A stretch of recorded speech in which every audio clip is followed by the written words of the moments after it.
지금 보시는 이 장면, 2026년 현재 전 세계를 고통으로 몰아넣은 이란과 이스라엘의 모습입니다. 그런데 불과 수십 년 전 이 두 나라의 정보 요원들이 테헤란의 한 카페에서 함께 웃으며 작전 회의를 하고 이스라엘 땅 밑으로 이란의 석유가 강물처럼 흐르고 있었다는 사실 알고 계셨나요? 대체 무엇이 이 뜨거웠던 브로맨스를 피해 복수국으로 바꿨을까요? 오늘 그 기묘한 우정과 배신의 역사를 파헤쳐 봅니다. 이 기묘한 관계를 이해하려면 시간을 2000년 전으로 돌려야 합니다.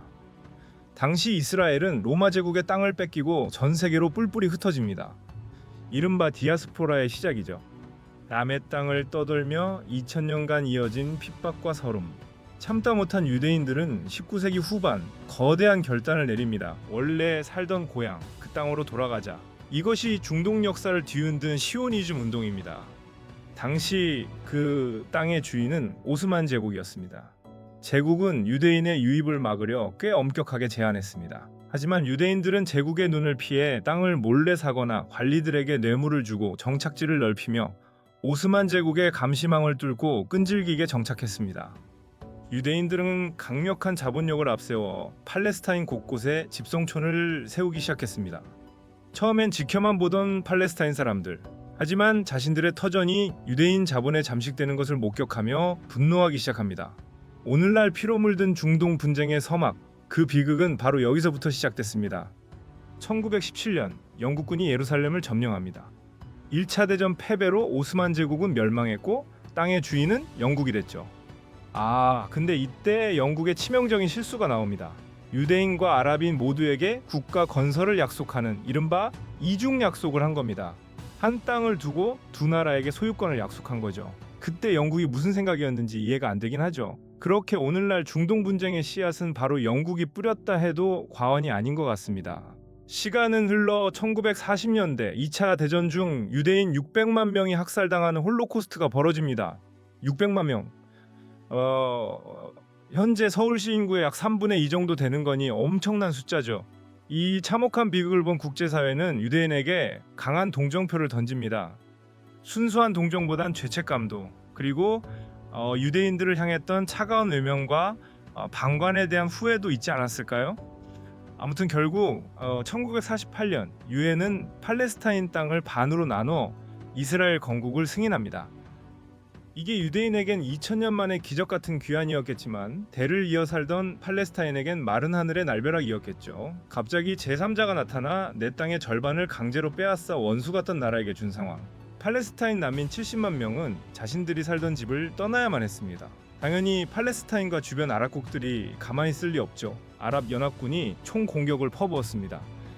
이때 전 세계 대부분의 정보기관은 이스라엘의 패배를 확신했습니다. 당연히 그럴 수밖에 없는 게 당시 이스라엘에는 탱크 한 대 없었고 장갑차조차 민간 트럭에 철판을 덧댄 총알만 겨우 막는 수준이었고 전투기 역시 하나도 없어서 분해된 부품을 급히 밀수해 현장에서 조립해 날려 조종사들도 이게 날 수 있을까 걱정하며 탈 정도였다고 해요.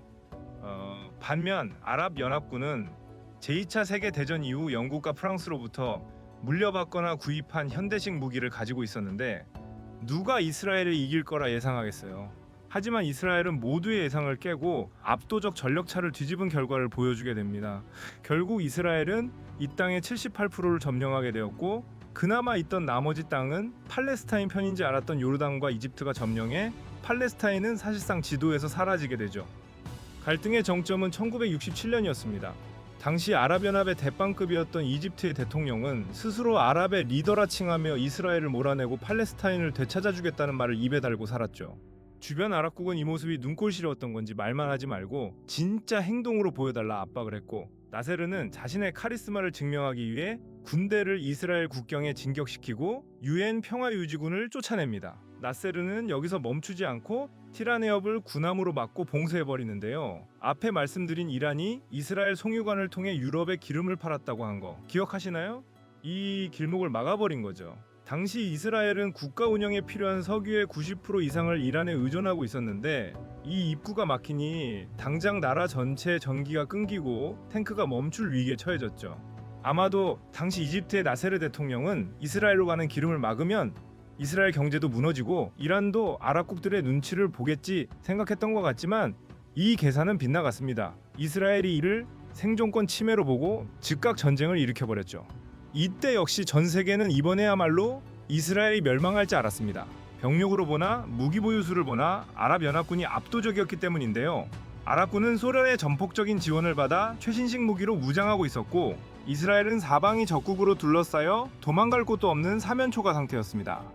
전쟁 첫날 아침, 이스라엘 공군은 거의 모든 전투기를 띄워 이집트 공군 기지를 기습했고, 이집트 군인들이 아침 식사를 하던 그 짧은 시간에 이집트 전투기 대부분을 지상에서 폭파시켜버렸습니다. 공군이 전멸하자 아랍 육군은 하늘에서 쏟아지는 이스라엘의 폭격을 막을 길이 없었고, 결국 거대했던 아랍 연합군은 단 6일 만에 완전히 붕괴되었죠. 그렇게 이스라엘은 이 6일 전쟁으로 원래 영토의 3배가 넘는 땅을 차지하게 됩니다. 이번엔 이란 쪽으로 한번 볼까요? 1953년 미국 CIA가 이란의 민주 지도자를 몰아내고 친서방 성향의 페르시아 왕조를 다시 세웁니다. 이란 국민들 입장에선 미치고 팔짝 뛸 만한 일인데요. 미국과 친했던 이스라엘에게 이란은 최고의 파트너가 됐죠. 이 두 나라는 군사, 농업, 기술을 공유, 심지어 이란 국왕의 비밀경찰 사바크를 이스라엘 모사드가 훈련시켰을 정도의 이른바 형제 국가가 된 것입니다. 앞서 말한 비밀 송유관도 바로 이때 두 나라가 함께 지은 거죠. 하지만 이란의 화려한 겉모습과 달리 이란 내부엔 골이 깊어지고 있었습니다. 국왕은 수도의 부유층만 챙겼고 대다수 국민은 가난에 허덕였습니다. 결정적으로 이슬람 전통을 중시하던 이란인들에게 히잡 금지 같은 과격한 서구화 정책은 분노의 불씨가 됐습니다. 결국 1979년 분노한 민심은 이슬람 혁명을 일으켜 국왕을 쫓아냅니다. 권력을 잡은 호메이니는 집권하자마자 이스라엘과 절교를 선언해요. 혁명 전 이스라엘은 이란 왕정에게 최고의 파트너였지만 왕정의 압박을 받던 민중들에겐 그저 왕의 독재를 돕는 협력자로 비춰지기도 해서였겠죠. 아무튼 그렇게 이란은 이스라엘을 그들의 적으로 규정하고 스스로 팔레스타인의 수호자가 되었습니다. 이때부터 이란은 헤즈볼라, 하마스 같은 무장단체를 앞세워 이스라엘을 공격하는 이른바 그림자 전쟁을 시작합니다. 수십 년간 이어진 이 소리 없는 전쟁은 2024년 마침내 수면 위로 폭발하게 됩니다. 이스라엘이 시리아 내 이란 영사관을 폭격한 겁니다. 이란이 이곳을 무기 전달 기지로 썼기 때문이죠. 이 사건을 기점으로 두 나라는 대리전이 아닌 직접 타격을 주고받기 시작했는데, 여기에 최근 미국이 이란의 핵무기 개발을 명분으로 개입하며 중동은 지금 그 어느 때보다 위험한 전운에 휩싸여 있습니다. 어제의 혈맹이 오늘의 주적이 된 비극적인 현대사. 비밀 송유관을 공유하던 두 나라의 우정은 이제 서로를 향한 미사일과 핵 위협으로 변했습니다.